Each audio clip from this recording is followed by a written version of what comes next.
Hey everyone, welcome back to the Figurebit channel. This will be an interesting video, hopefully it'll be fun for you to watch. I basically have the Hot Toys Imposter Batman figure from Suicide Squad, which is a very interesting piece. It's definitely different, and I also have with me here today my version of this figure, which I completely reworked and repainted and swapped some parts out and just changed the look.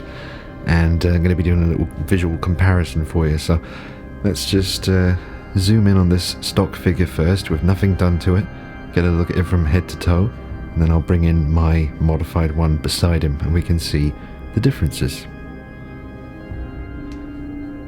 Alright, so starting at the base, as you can see it's pretty clean, and as you'll see from mine, it's definitely the opposite of that. And we've got quite a vibrant green paint all over the boots with quite a vibrant red paint as well. Now, I was never sure whether this red is supposed to be blood or just red paint that the Joker has just been messing around with on the suit. I definitely made it look more like blood on my version, and you can see the ha ha ha written on his thighs in red paint, so it's got to be red paint. And nice vibrant green gauntlets again with the ha ha ha written all over it, and the little sections on his belt with all his little contraptions. And then we have the quite bright yellow, kind of a yellowy orange bat symbol on the chest with Joker painted across there as well. So yeah, I was never too keen on the big yellow bat symbol, so as you see on mine I definitely darkened that a fair bit, and I was never too keen on the mouth plate, which is meant to be Jared Leto under there. So that's the stock figure. I mean, it's definitely a cool piece, that's why I got him in the first place. I think I had some ideas before I actually decided to buy him. That's why I decided to buy him, because I knew that I had kind of a vision in my head for what I could do to him. So let's bring in my version now next to this stock figure.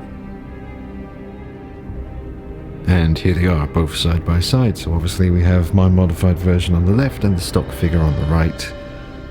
So I ended up calling my version The Darkest Night, because my kind of idea was, I mean, by the time we saw Dawn of Justice, or by the time, you know, we get to that part in Batman's career in the movie, he'd been Batman for, gosh, what was it, 20 years? That might be an exaggeration, but he was definitely Batman for a long time. Robin had been killed. There's no sign of Selina Kyle. Apparently, according to Zack Snyder, Selina Kyle had been AWOL for the best part of 2 years, which is funny because that's something that I came up with when I did my video showcasing this figure. I had a little intro at the beginning just with some text explaining what happened to Bruce Wayne to turn him into this, and one of the things that certainly didn't help was Selina Kyle leaving. So that was one of the straws that broke the camel's back, if you will. So basically Bruce Wayne, he killed the Joker and kind of lost his sanity a little bit and became the very thing that he had been fighting all those years. So it's quite dark, and literally quite dark, because I have darkened the whole suit. We'll zoom in now and take a look at the changes I've done with the paint and the blood work, which I'm very happy with. It's a very wet, glossy looking blood, but it's not tacky to the touch. It's very dry. It's almost like glass. It's just really good blood. So we'll start off by taking a look at the base, and as you can see, I wanted it to look like the scene of the crime, or the environment where he actually did kill the Joker, because you can see there's a fair bit of blood and Joker cards covered in blood. So that kind of sets the scene as well. There's also more blood on the front as well, smeared across the Suicide Squad logo in various places.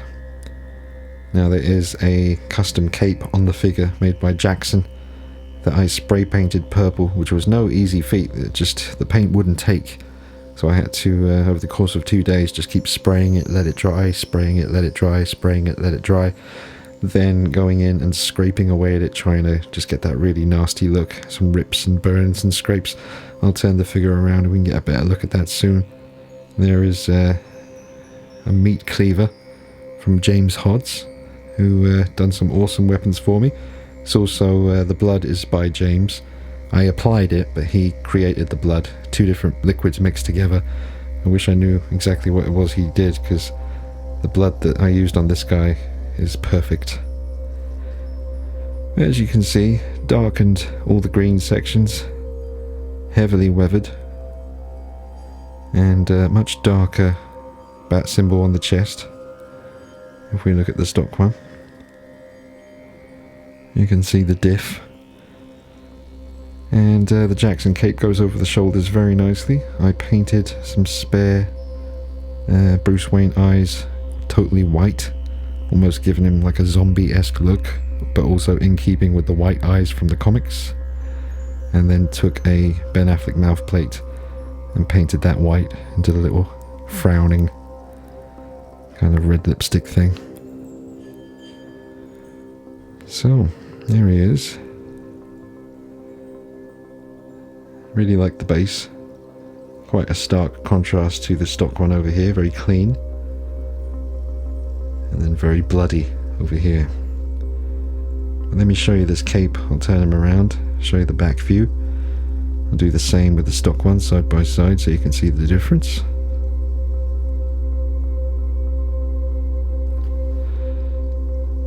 Alright, so now I can show you the cape, or the custom cape. So you have the stock Hot Toys cape for the Imposter Batman here, and then the reworked Jackson cape over here. Let's start over here and take a look close up. So really not the best cape that comes with the Imposter Batman. I would definitely recommend, if you pick him up, consider getting in touch with Jackson or Unreal Customs and get yourself a nice cape, and then you're going to have to respray it. But they tried to do that kind of ripped effect. Didn't quite come across very well. And then if we come over here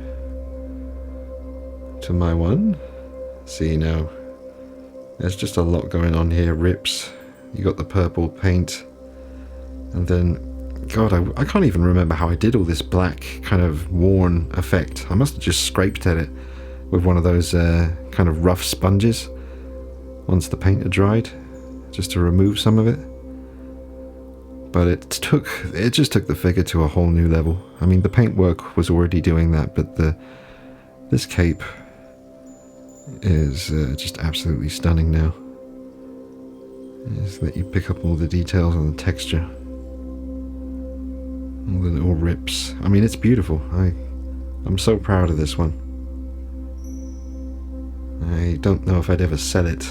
I've had a few offers from people, quite reasonable offers I must say as well, but even as tempting as they were, I'm just not quite ready to part with this guy. I put a lot of love into him, and I've never seen anything else like it. So it's a very special piece in my collection. I'm just going to turn them both to the side, facing each other now, so we can get a look at the profiles.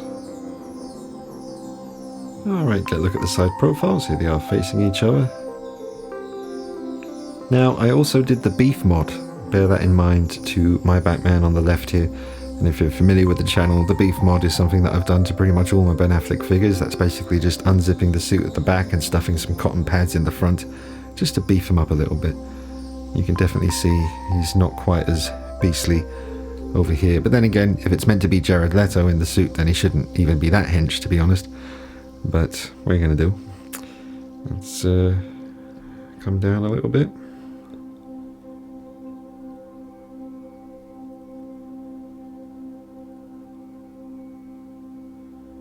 So that's pretty much it, folks. I was really looking forward to showing you this comparison once we got this figure in stock on our store. Thought to myself, next time I come around, I'm bringing my one. Do a little comparison for you guys. I certainly hope you've enjoyed it. Let us know if you did in the comments section. Drop a like on the video. Make sure to visit our store at www.thefigurebit.com. We buy, trade and sell figures to collectors in the UK. Making it easy for you to sell your figures on, make some space, get something new in your collection. We even send a courier to come and collect your stuff from your house, so making it as easy as possible for you. One more view from the front and I'm going to wrap it up. So there you have it, folks. A nice little interesting comparison video for you. Not something you see every day. Would love to hear your thoughts in the comments.